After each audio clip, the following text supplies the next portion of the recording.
नमस्कार बच्चों। पिछले लेक्चर में हमने आपको electric field, electric lines of force और किसी इलेक्ट्रिक फील्ड में किसी चार्ज पार्टिकल को रखते हैं तो उस पे इलेक्ट्रिक फोर्स कितनी लगती है और उसकी डायरेक्शन क्या होती है, ये सारी बातें हम आपके सामने चर्चा किया था, बताया था।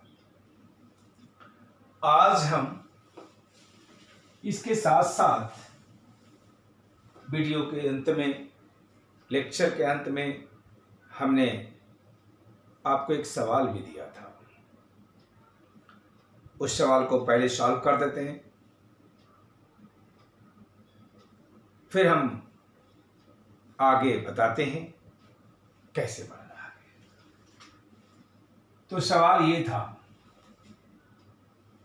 कि अगर इलेक्ट्रिक फील्ड अपवर्ड डायरेक्शन में हो और कोई चार्ज बॉडी है, अगर इलेक्ट्रिक फील्ड अपवर्ड डायरेक्शन में हो और कोई चार्ज बॉडी है जो हवा में हैंग कर रहा है और इलेक्ट्रिक फील्ड की डायरेक्शन वर्टिकली अपवर्ड है, तो इसमें किस नेचर का चार्ज होगा, यही हम आपको पिछले क्लास में काफी डिस्कस किया था कि अगर इलेक्ट्रिक फील्ड का डायरेक्शन ऐसा हो और इस पे प्लस क्यू चार्ज रखा हुआ हो तो इस पर जो फोर्स का डायरेक्शन लगेगा वो इलेक्ट्रिक फील्ड के डायरेक्शन में लगेगा, और अगर माइनस क्यू चार्ज हो तो इस पर जो फोर्स का डायरेक्शन लगेगा वो इलेक्ट्रिक फील्ड के अपोजिट डायरेक्शन में लगेगा। और ये आप कैसे पता करेंगे, ये हमने कॉन्सेप्ट भी दे दिया था पिछले क्लास में। अब कोई भी चीज आप इस मार्कर ही मान लो, ये बड़ी है, अब इसको क्या चार्ज दें, इसमें प्लस चार्ज दें, माइनस चार्ज दें, इसमें किस नेचर का चार्ज हम दें कि अगर कोई इलेक्ट्रिक फील्ड का डायरेक्शन अपवर्ड डायरेक्शन में हो तो ये हैंग रहे, ये फॉल डाउन ना करे। अच्छा, अगर आप इसको हवा में छोड़ेंगे तो ये फॉल डाउन क्यों करता है? mg के वजह से। फॉल कैसे नहीं करेगा? जब mg को कोई विरुद्ध करने वाला होगा। mg से तो नीचे गिर ही रहा था, ये इसका मतलब इसको कोई विरुद्ध करने वाला होगा। तो विरुद्ध करने वाला यहां पर और है कौन? बस इलेक्ट्रिक फील्ड है, इसका मतलब इलेक्ट्रोस्टैटिक फोर्स। इसका मतलब ये हुआ कि अगर इस पर आपको इलेक्ट्रिक फील्ड का डायरेक्शन ऊपर की तरफ है तो जो फोर्स लगना चाहिए F बराबर क्यू यू ई, इसका डायरेक्शन जरूर अपवर्ड होना चाहिए, क्योंकि अगर यह अपवर्ड नहीं रहेगा तो इस mg को बैलेंस नहीं करेगा, जो mg इसको नीचे लग रहा है। इस mg को बैलेंस करने के लिए ये क्यूइंग फोर्स जो लग रहा है वो ऊपर की तरफ लगना चाहिए। किधर लगना चाहिए? ऊपर की तरफ लगना चाहिए, और तब जाकर के ये फोर्स इसको बैलेंस करेगा, अदरवाइज बैलेंस नहीं करेगा। अब ऊपर की तरफ फोर्स लगने के मतलब हुआ कि जिस दिशा में इलेक्ट्रिक फील्ड है फोर्स भी उसी डायरेक्शन में लगना चाहिए, फोर्स भी उसी डायरेक्शन में लगना चाहिए। तब जब इलेक्ट्रिक फील्ड इस दिशा में है और फोर्स इसी दिशा में क्यूई की जरूरत है हमें, तो जिस दिशा में इलेक्ट्रिक फील्ड होता है उसी डायरेक्शन में फोर्स लगने के लिए कैसा चार्ज चाहिए? पॉजिटिव। तो इसमें कैसा चार्ज होना चाहिए? पॉजिटिव। क्लैरिफाई हो गया। तो यही है, इसलिए हमारा पिछले दिन का जो आंसर था हम उसमें लिखे थे पॉजिटिव, नेगेटिव, न्यूट्रल, और एक लिखे थे नन ऑफ दीज। तो आंसर जो हो जाएगा पॉजिटिव चार्ज, ये आंसर हो जाएगा। इस तरह से आप हर दिन हम एक सवाल लास्ट में छोड़ते हैं उस कॉन्सेप्ट को समझने के लिए कि जो पढ़ाई हुई उसे समझ आया कि नहीं, एक सवाल छोड़ते हैं, उसको आप कमेंट बॉक्स में लिखा करें। बहुत लोग सही आंसर दिया भी था, तो अगर आप ध्यान देंगे तो आंसर मिल ही जाएगा, कोई बहुत बड़ी बात नहीं है। थियोरेटिकल कॉन्सेप्ट अगर बेहतर है तो अपने आप बे मिल जाता है। तो हम पिछले क्लास में जो डिस्कस किया वो 2 फार्मूला डेवलप किया, हमने 2 फार्मूला डेवलप किया बच्चों। इसलिए आज पहले इलेक्ट्रिक फील्ड पर based numerical problem based on electric field, यही करेंगे हम आज न्यूमेरिकल कैसे सॉल्व किया जाए इस पर डिस्कशन करेंगे। टाइप फर्स्ट, पहले हम आपको फॉर्मूला लिस्ट लिख देते हैं।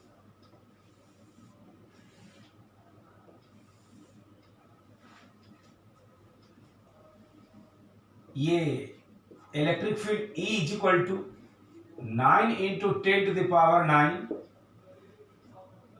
Q अपॉन R स्क्वायर, ये बच्चों हवा का फॉर्मूला है।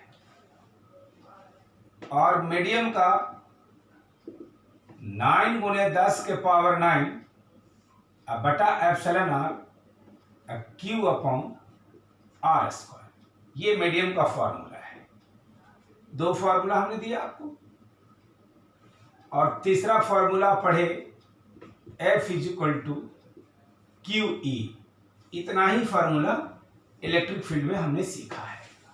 इसी 3 पर बेस्ड सवाल संभव है जिसको हम डिस्कस करेंगे।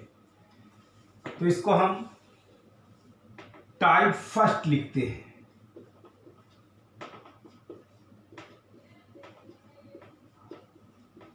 Problem based on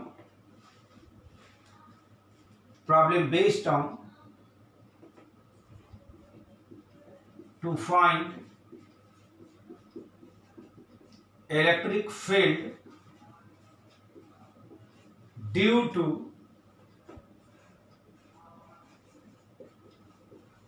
system of charge।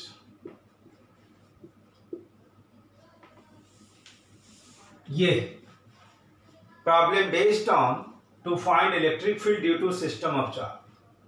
बहुत सारे सिस्टम ऑफ चार्ज होंगे, उसके चलते किसी पॉइंट पर इलेक्ट्रिक फील्ड कैसे पता करें।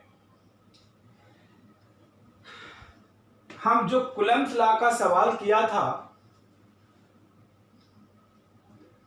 उसी जैसा, उसी के बिल्कुल सिमिलर, उसी के टाइप का सवाल ये इलेक्ट्रिक फील्ड में भी संभव है।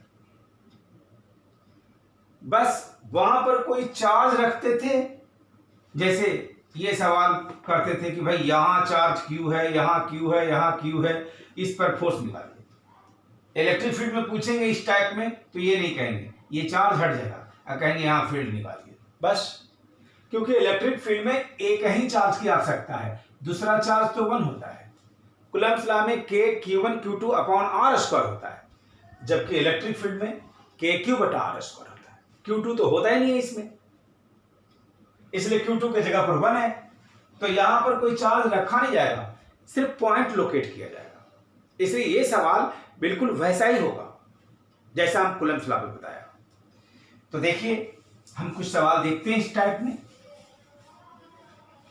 आप कूलम्ब्स लॉ को समझ गए हैं, आप वेक्टर का रिजल्टेंट निकालना जानते हैं, तो आपको ये सवाल में कोई कष्ट नहीं होगा।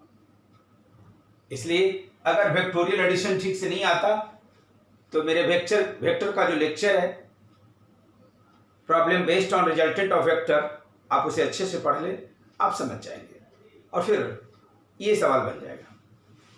तो देखिए पहला क्वेश्चन,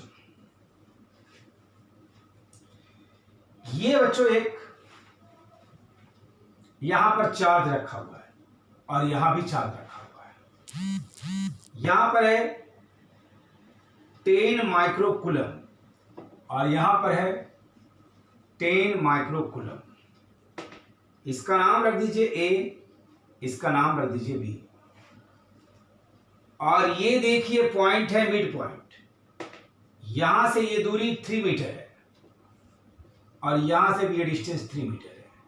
हमने बिल्कुल सिमिलर सवाल कूलम्ब लॉ में करवाया था, इसलिए हमने जानबूझ करके वैसा ही सवाल उठाया। ये डेटा भी लगभग वैसा ही था और ये पॉइंट मिड पॉइंट है। यहां पर हमको अभी इलेक्ट्रिक फील्ड निकालना है। उस वक्त यहां पर एक चार्ज रखा हुआ था और उस पर इलेक्ट्रिक फोर्स निकालना था। तो ताकि कूलम्ब लॉ के लिए तो 2 चार्ज चाहिए, तो इतना ही फर्क पड़ेगा कि कूलम्ब लॉ फॉर्मूला पर बेस्ड सवाल जो था उसमें हम लोग एक चार्ज रखा करते थे। इलेक्ट्रिक फील्ड पर बेस्ड जो सवाल है उसमें हम सिर्फ पॉइंट लोकेट किया करेंगे, चार्ज नहीं रखा करेंगे। तो ये पॉइंट का नाम रख देते हैं हम लोग कुछ P।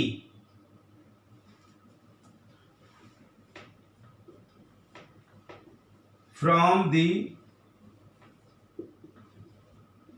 Given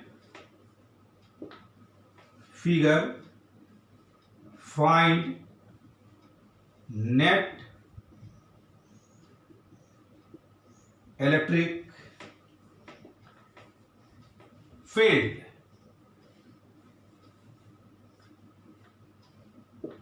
at P। ये जो पॉइंट P है यहां पर हमको नेट इलेक्ट्रिक फील्ड निकालना है। ठीक है, कैसे करेंगे? सबसे पहले बच्चों जो हम वहां पर कॉन्सेप्ट आपको दिया था कूलम्ब लॉ में कि सबसे पहले आप डायरेक्शन निकालें।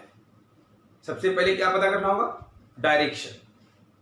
उसके बाद वैल्यू निकालें और फिर रिजल्टेंट पता करें। यानी हम शॉर्ट फॉर्म में याद रखने के लिए टिप्स बताया था डीवीआर। ये कॉन्सेप्ट यहां भी लगेगा। डीवीआर हम बताया था ऐसा कि डीवीआर डायरेक्शन वैल्यू रिजल्टेंट, यहां भी वही काम करेंगे। जहां फील्ड आपको कहां निकालना है? पी पॉइंट पर। आपके पास चार्ज कितनी है? 2। इस पी पॉइंट पर फील्ड किसके किसके चलते निकालेंगे? एक इसके चलते और दूसरी इसके चलते। फिर इन दोनों का क्या करेंगे आप? रिजल्टेंट निकालेंगे और बस बात बन जाएगी। बस यही 2 काम करना है। तो डायरेक्शन कैसे निकालेंगे? इलेक्ट्रिक फील्ड की डायरेक्शन के संबंध में पिछले लेक्चर में हम काफी बातें की कि इलेक्ट्रिक फील्ड का डायरेक्शन आप कैसे दोगे, इलेक्ट्रिक फील्ड, इलेक्ट्रिक फोर्स, ये तमाम बातें को डिस्कस किया हमने। इलेक्ट्रिक लाइंस ऑफ फोर्स की तमाम प्रॉपर्टी को डिस्कस किया है हमने। इसलिए उस लेक्चर को अच्छे से पढ़ लेंगे तो आपको यहां दिक्कत नहीं होगी। आपको इलेक्ट्रिक फील्ड डायरेक्शन देने के लिए यहां पर अपनी मर्जी से एक पॉजिटिव चार्ज रखना होता है और फिर इससे एक बात करनी होती है। आप इससे पूछें आप इस चार्ज को क्या करोगे? इन्होंने जवाब दिया रिपेल करेंगे। डायरेक्शन हो गया ऐसा, नाम हो गया एफ ए नहीं बल्कि ई ए नाम है दो नोटेशन के लिए, ई फॉर इलेक्ट्रिक फील्ड। मतलब यहां पर जो ये इलेक्ट्रिक फील्ड का जो डायरेक्शन ये देख रहे हैं आप, वो किसके वजह से है? ये वजह है वेक्टर इस 10 + 10 कूलम्ब चार्ज के वजह से। फिर आप इसके चलते निकालिए। इसके चलते जब निकालेंगे तो कैसा होगा? ऐसा ईबी। ये इस पॉजिटिव चार्ज को पुश करेगा और ये नेगेटिव है इसलिए इस पॉजिटिव चार्ज को पुल करेगा। तो इसके चलते फील्ड जो हुआ उसका नाम ईबी रखे वो अपने तरफ, और इसके चलते जो फील्ड हुआ ईए वो यहां से डायरेक्टेड इस तरफ हो गया। तो अब आप क्या करेंगे? एक काम तो आपने किया डायरेक्शन देने का। अब दूसरा काम क्या करेंगे? वैल्यू इवैल्यूएट करेंगे। तो सबसे पहले ये होगा 9 × 10⁹ फिर यहां पर चार्ज रखिए 10 गुणे 10 के पावर -6, फिर यहां से यहां के बीच की दूरी बताइए 3 का स्क्वायर, तो कितना हो जाएगा 9 गुणे 10 के पावर 9 और यहां से -6 चला जाएगा, तो आप हटा दें इनको, इनफैक्ट इनको चाहे यहां लिख लीजिए -6, तो यहां से 9 में से -6 तो 3 बच गया है 4, और ये कट जाएगा तो 9 बैठ जाएगा, यानी 10 के power 4 newton per coulomb. Similarly जब आप ईबी निकालोगे तो ये भी उतना ही होगा, क्यों? क्योंकि दोनों का मैग्नीट्यूड सेम है, ये चार्ज भी उतना ही है, ये चार्ज भी उतना ही है, दोनों के बीच की डिस्टेंस भी सेम है, इसके चलते भी यहाँ दूरी 3 है, इसके चलते भी यहां से लेकर के यहां तक की डिस्टेंस 3 है। तो जब ये चार्ज दोनों इक्वल, जिस पॉइंट पर फील्ड निकालनी है उस पॉइंट का डिस्टेंस दोनों चार्ज से सेम, तो दो ही बात पर डिपेंड करती है फील्ड, एक Q पर और दूसरा R पर। मैंने इस फार्मूला को पुट कर दिया, Q की जगह पर रख दिया, R की जगह पर रख दिया, निकल गया, इसलिए सेम हो जाएगा, EA और EB सेम हो जाएगा। अब क्या करेंगे, now net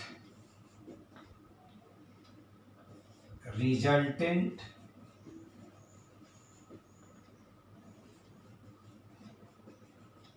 electric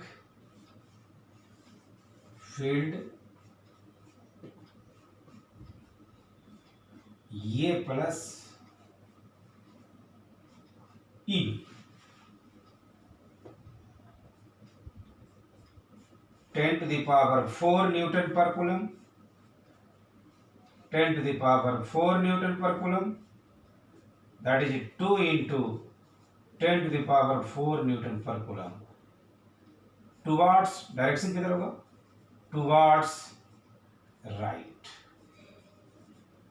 rightwards, this is your answer। ये है rightwards, क्यों? क्योंकि ये भी फील्ड इधर ही दे रहा है और ये भी फील्ड इधर ही दे रहा है, तो दोनों ऐड होकर के भी तो राइटवर्ड ही रहेगा ना, तो ये फील्ड निकल गया।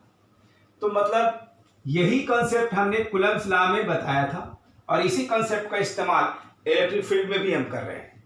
बच्चों एक बात का ध्यान देना है कि फिजिक्स में अगर लिंकेज हो तो स्टडी आपका आसान हो जाता है, एक दूसरे से बहुत लिंकेज रखता है। तो कूलम्ब्स लॉ का सवाल बनाने आता है, वेक्टर के एडिशन करने आता है, तो फिर इलेक्ट्रिक फील्ड का भी सवाल उसी तरह से बन जाता है, इसमें भी कोई नई बात नहीं होती है।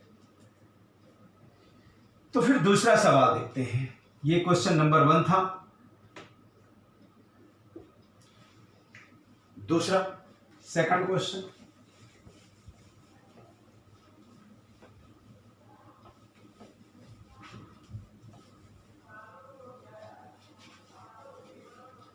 सेकंड क्वेश्चन,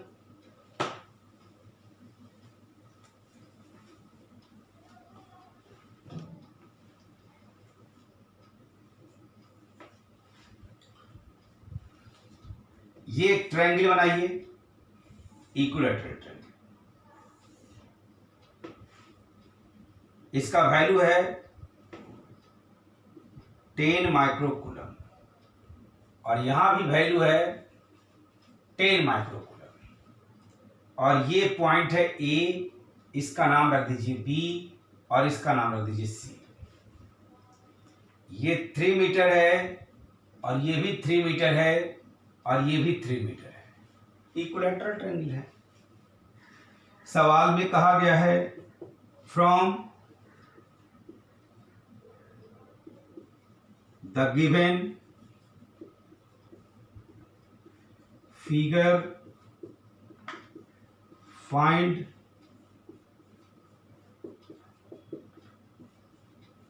इलेक्ट्रिक फील्ड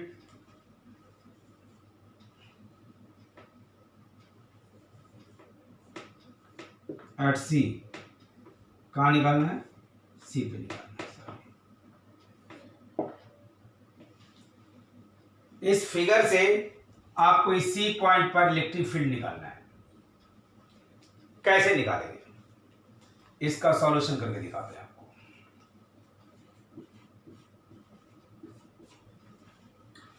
फिर से मेरा वही कॉन्सेप्ट, कोई नई बात नहीं, क्योंकि इस टाइप में मैंने लिखा ही क्या है कि electric field due to system of charge, माने बहुत सारे चार्ज रहेंगे, उसके चलते हम इलेक्ट्रिक फील्ड निकालेंगे। बहुत सारे चार्ज होंगे, उसके चलते किसी पॉइंट पर इलेक्ट्रिक फील्ड निकालेंगे। इसमें भी दो ही चार्ज है, इसके चलते हम यहां पर इलेक्ट्रिक फील्ड डालेंगे। तो जैसा कि मैंने बताया आपको कि आप सबसे पहले क्या करो, सबसे पहले डायरेक्शन पता करो, फिर क्या करो, वैल्यू इवैल्यूएट करो, और फिर मैग्नीट्यूड निकालने के बाद रिजल्टेंट निकाल दो। तो यही काम हम यहां पर करेंगे। तो देखिए, ये चार्ज यहां पर इलेक्ट्रिक फील्ड की डायरेक्शन जानने के लिए आप अपनी मर्जी से एक पॉजिटिव चार्ज रखेंगे। इस पॉइंट का नाम सी है, तो ये चार्ज इसको क्या करेगा, रिपेल करेगा, रिपेल करेगा, और ये भी क्या करेगा, रिपेल करेगा। ये भी रिपेल करेगा और ये भी रिपेल करेगा। फिर आप पैरेललोग्राम बना दीजिए कुछ ऐसा, और ये डायगोनल मिला दीजिए। ये मैं वेक्टर में आपको सिखाया हूं। अब इसका नाम रख दीजिए ई ए, इसका नाम रख दीजिए ई बी, ऐसा, ये और ई बी। अब आप जब इक्विलैटरल ट्रायंगल है तो ये एंगल कितना होगा, 60 डिग्री। ये भी एंगल कितना होगा, 60 डिग्री। ये भी एंगल कितना होगा, 60 डिग्री। तो फिर ये भी एंगल कितना होगा, 60 डिग्री। ओके, इतनी बात तो समझ में आ गई होगी आपको। अब आप क्या करेंगे, डायरेक्शन देने का काम कर दिया, पैरेललोग्राम भी बना दिया हमने, जो एडिशन ऑफ वेक्टर का कॉन्सेप्ट है उसके आधार पर मैंने पैरेललोग्राम भी बना दिया। अब मैं सबको वैल्यू लिखूंगा और फिर रिजल्टेंट का कॉन्सेप्ट लगा दूंगा। तो आप क्या करेंगे, ई ए 9 इंटू 10 टू द पावर 9, 10 गुणे 10 के पावर -6, 3 का स्क्वायर, ये कट गया। ई ए 10 to the power 4 newton per coulomb. फिर आप ई बी निकालिए, 9 इंटू 10 टू द पावर 9, इसके चलते इंटू 10 गुने 10 की पावर -6, डिस्टेंस 3 का स्क्वायर। फिर ये भी उतना ही आएगा, पिछले क्वेश्चन में भी यही डेटा था। ठीक है, अब क्या करेंगे कि पिछले क्वेश्चन का आंसर में हमने डायरेक्ट ई ए प्लस ई बी रखा था। क्यों, क्योंकि ई ए और ई बी दोनों का डायरेक्शन एक ही था। इसीलिए इस सवाल में ऐसा नहीं होगा, होगा जनरल फॉर्मूला जो लगेगा रिजल्टेंट का, resultant electric field root under E square E B square ये कॉस 60।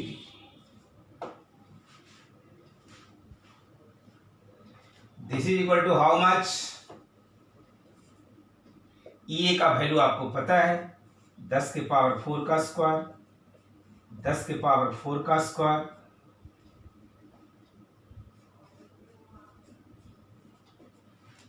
2 गुने 10 to the power 4, 10 to the power 4, 1/2।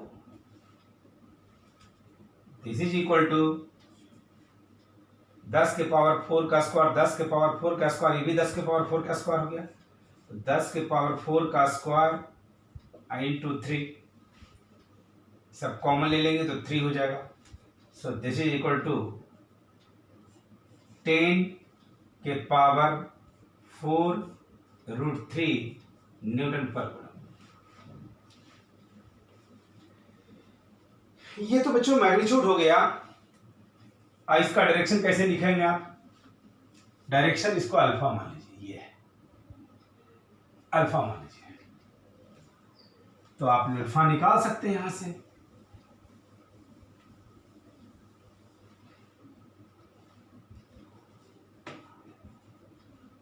tan alpha, ये अल्फा, ये हम कई बार वेक्टर के कॉन्सेप्ट में बताया है कि देखो अगर इससे एंगल बन रहा है ई से, तो ये ए हो जाएगा और ये बी हो जाएगा। tan अल्फा का जनरल फार्मूला होता है बी साइन थीटा अपॉन ए प्लस बी कॉस थीटा।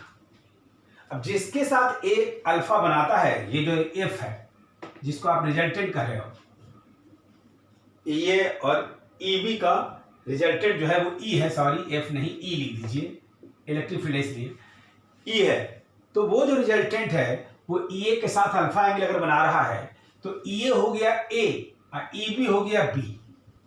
तो आप इसको क्या करेंगे, बी के जगह पर क्या लिखेंगे? यहां तो संयोग से दोनों ही बराबर है, ए और ई बी दोनों ही 10 के पावर 4 है, तो आप क्या लिखेंगे 10 के पावर 4 साइन 60 डिग्री अपॉन 10 के पावर 4 10 के पावर 4 कॉस 60 डिग्री, 10 के पावर 4 साइन 60√3 अपॉन 2, 10 के power 4 cos 60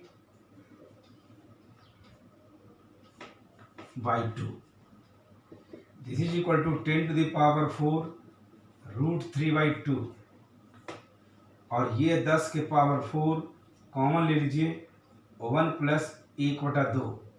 this is equal to 10 to the power 4√3/2 upon 10 के पावर 4 3/2। ये कैंसिल, ये cancel, so this is equal to how much 1/√3।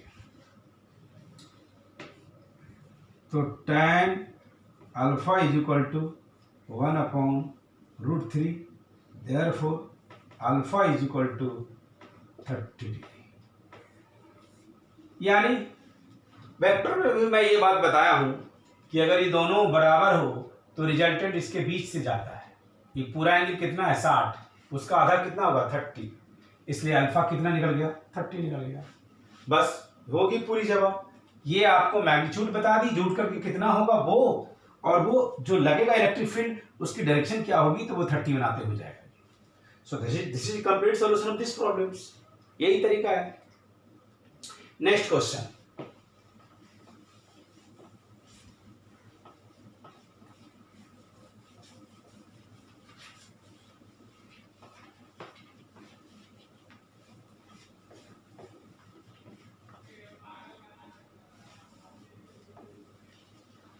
Third सवाल इसी type में।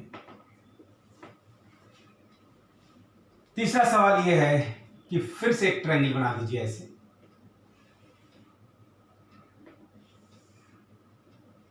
ऐसे, और यहां पर आप 10 माइक्रोकूलम का चार्ज ले लीजिए, लेकिन यहां पर इस बार -10 माइक्रोकूलम का चार्ज। ये ए है, ये बी है, ये सी है, और हमसे पूछा गया है from the given figure find net electric field at C. ये डिस्टेंस अभी भी 3 मीटर दिया हुआ है, और ये भी 3 मीटर है, और ये भी 3 मीटर है, और ये इस पॉइंट पे निकालना है हम लोग। फिर से वही कॉन्सेप्ट, कोई नई बात नहीं, बार बार हम लोगों को क्या करना है, डीवीआर कॉन्सेप्ट लगाना है। सबसे पहले डायरेक्शन, उसके बाद वैल्यू, और फिर रिजल्ट। बस यही तो करते हैं हम। तो आप डायरेक्शन कैसे दिखाओगे? ये प्लस तो है ही, नहीं लिखा है मतलब प्लस माइनस है तो ठीक है। यहां अपनी मर्जी से पॉजिटिव चार्ज को रख देते हैं। ये क्या करेगा, ऐसे रिपेल करेगा, और ये क्या करेगा, ऐसे अट्रैक्ट करेगा, और ये दोनों का रिजल्टेंट क्या हो जाएगा, ऐसे हो जाएगा। ये एंगल कितनी है 60 डिग्री, ये एंगल कितनी है 60 डिग्री, ये एंगल कितनी है 60 डिग्री, तो ये एंगल कितनी होगी 120 डिग्री, और इसका नाम रख दीजिए ई, और इसका नाम रख दीजिए ई, और इसका नाम क्या होगा ई।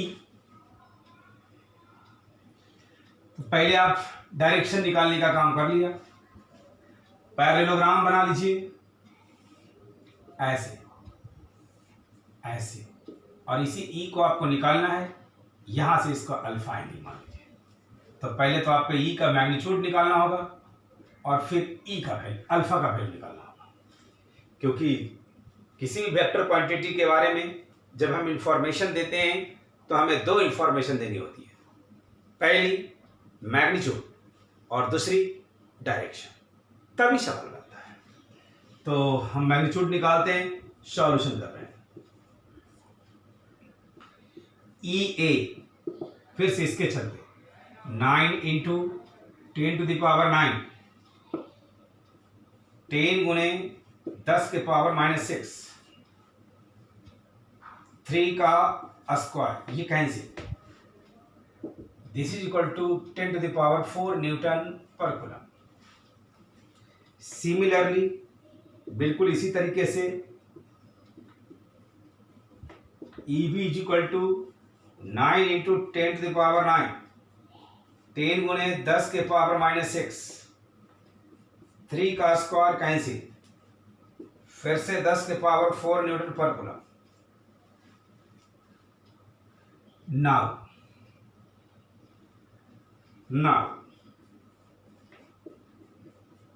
net resultant of EA and EB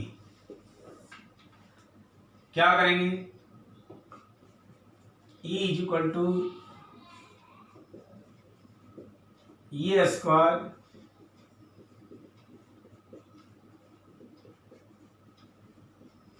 cos 120 डिग्री, ये का वैल्यू कितना होगा,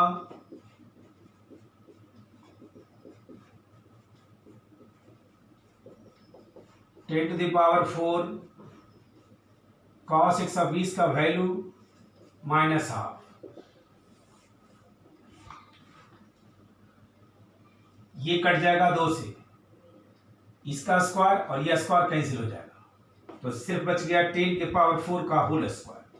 सो this is equal to 10 to the power 4 newton per coulomb. Direction alpha कैसे निकालेंगे, tan अल्फा, फिर से वही लिखिए b sin theta a plus b cos theta. तो जिसके साथ अल्फा बनता है अल्फा इसके साथ बन रहा है, तो यहां पर e b जो है वो a हो गया, e a जो हो गया वो b हो गया। यहां पर e और e b का वैल्यू संयोग से सेम है, इसलिए आप किसी को लिखिएगा तो फर्क नहीं पड़ेगा। तो 10 to the power 4 sine 120, 10 to the power 4 10 to the power 4 cos 120। So this is equal to 10 to the power 4 sin 120 का value √3/2, 10 to the power 4 10 to the power 4 minus half। So this is equal to 10 to the power 4 √3/2, और यहां से 10 के power 4 बटा 2, ये cancel ये cancel, तो tan alpha बराबर √3 और अल्फा बराबर 60 डिग्री। तो पूरी बात निकल गई, किसकी मैग्नीट्यूड ये होगा, ये डायरेक्शन ये होगा, ये मतलब 60 डिग्री बना करके बीचों बीच जाएगा, क्योंकि दोनों फील्ड बराबर है। बीच का एंगल 120 है, 120 का आधा 60 होता है, इसलिए 60 बनाता हुआ बीच से जाएगा। तो ये फिर से हमने उसी कॉन्सेप्ट का इस्तेमाल किया, क्योंकि कोई इसमें बेसिकली नई बात और हो ही नहीं रही है। जो कुछ भी होता है वो यही हो रहा है कि आप डायरेक्शन निकालना जाने, वैल्यू निकालना जाने और फिर रिजल्ट निकालना जाने। बस ये 3 काम कर दीजिए तो हो जाएगा सवाल आपको। चौथा सवाल,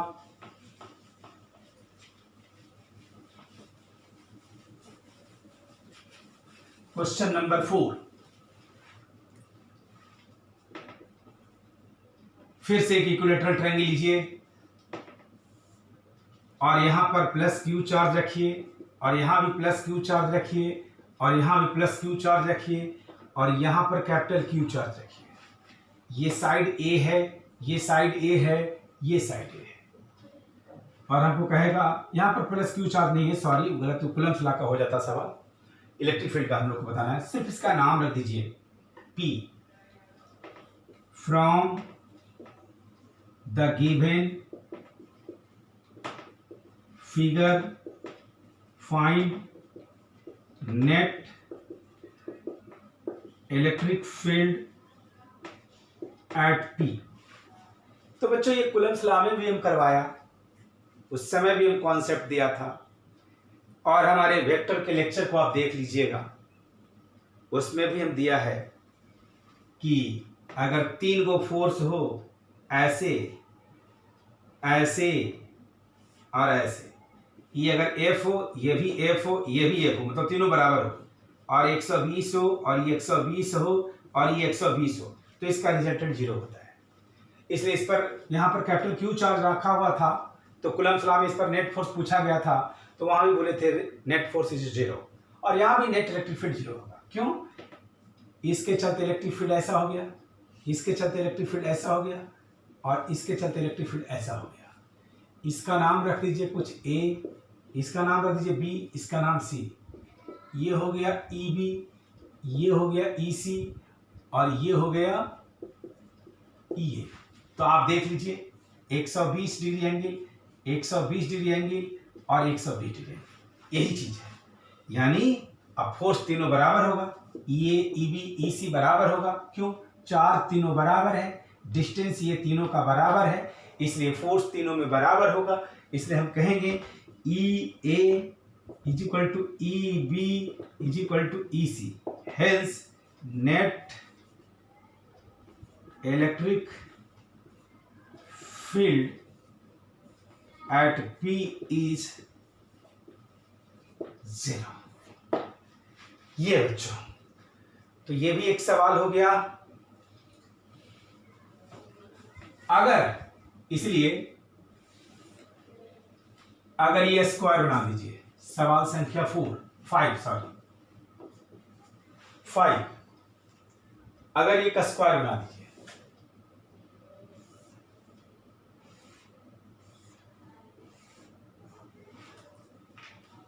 एक मिनट,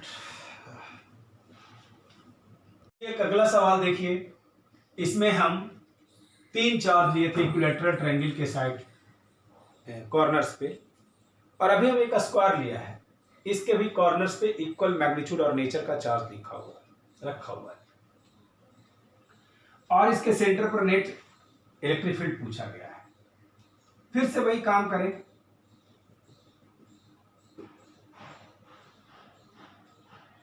इसका नाम रख दीजिए कुछ A, इसका नाम रख दीजिए कुछ B, इसका नाम C, इसका नाम D।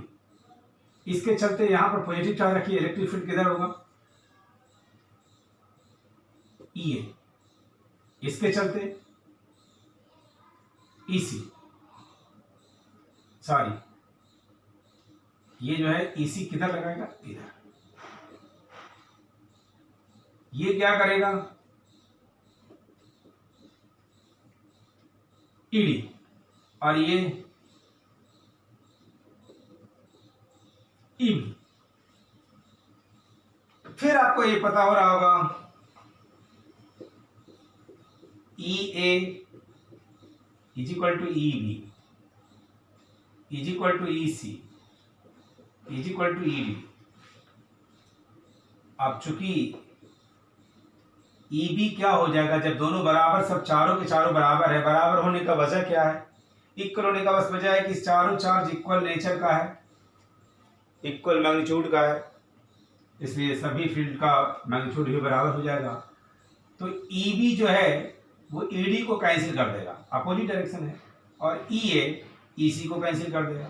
तो हम कहेंगे E B cancel out E D, ये cancel out E C, hence net field is 0। ये सवाल हम कूलम्ब्स लॉ में भी दिखाया था आपको, वहां पर यहां पर कैपिटल क्यू चार्ज रखा हुआ था, बार बार हम बोल रहे हैं फील्ड में चार्ज नहीं रखेंगे। चलिए अब हम एक स्टार पॉइंट आपके सामने पेश कर रहे हैं। यही स्टार पॉइंट, इसी तरह का स्टार पॉइंट कूलम्ब्स लॉ में भी दिया था, सिमिलर है लेकिन लिख लेते हैं। Star point, if equal magnitude and nature of charge kept at each corner of a regular polygon, then find net electric, finding then net electric field at the center of polygon is always 0. If equal magnitude and nature of charge kept at each corner of regular polygon, then net electric field at the center of the polygon is always 0. माने किसी भी polygon के लिए सही है, pentagon, hexagon, octagon, कोई भी gun N side का हो, उसके सेंटर पर नेट फील्ड हमेशा 0 होगा। कूलम्ब्स लॉ में भी पढ़ा था कि किसी क्यू चार्ज अगर रखा रहे किसी रेगुलर पॉलीगन के सभी कॉर्नर पर इक्वल मैग्नीट्यूड और नेचर का चार्ज रहे और उसके सेंटर पर कोई चार्ज रखा रहे, उस पर नेट फोर्स 0 होगा। वहां चार्ज रखते थे, यहाँ पॉइंट लोकेट कर रहे हैं, बस इतना ही अंतर हो रहा है। अब हम आपको एक क्वेश्चन देते हैं, साधारण सा एक क्वेश्चन दे रहे हैं आपको, इसको आप बना करके हमारे कमेंट बॉक्स में इसका आंसर करें। A B C D E, यहां charge Q Q Q Q, और यहां पर पॉइंट पी, ये डिस्टेंस दिया हुआ है, ये भी डिस्टेंस गिवन है और ये भी डिस्टेंस गिवन है, ये भी डिस्टेंस गिवन है, यार यार यार यार यार, from the given figure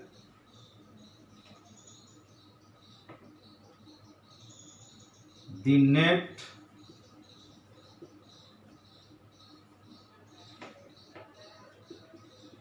electric field at center P is option मैं यहां लिख रहा हूं, A K Q upon R square, option B K4Q/R²,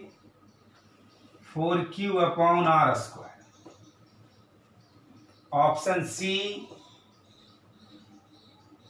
K2Q/R²,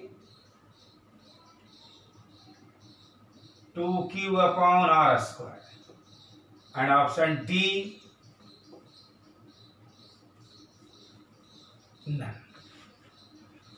तो ये सवाल को आप देखेंगे कि ये पेंटागन रेगुलर है, सभी कॉर्नर पर इक्वल मैग्नीट्यूड और नेचर का चार्ज स्मॉल क्यू रखा हुआ है, ई पे नहीं रखा हुआ है, इसी के चलते यहाँ पर फील्ड निकालना है। तो इसका आंसर बताइए। इसके बाद अगले क्लास में हम आगे की बात करेंगे। Thank you.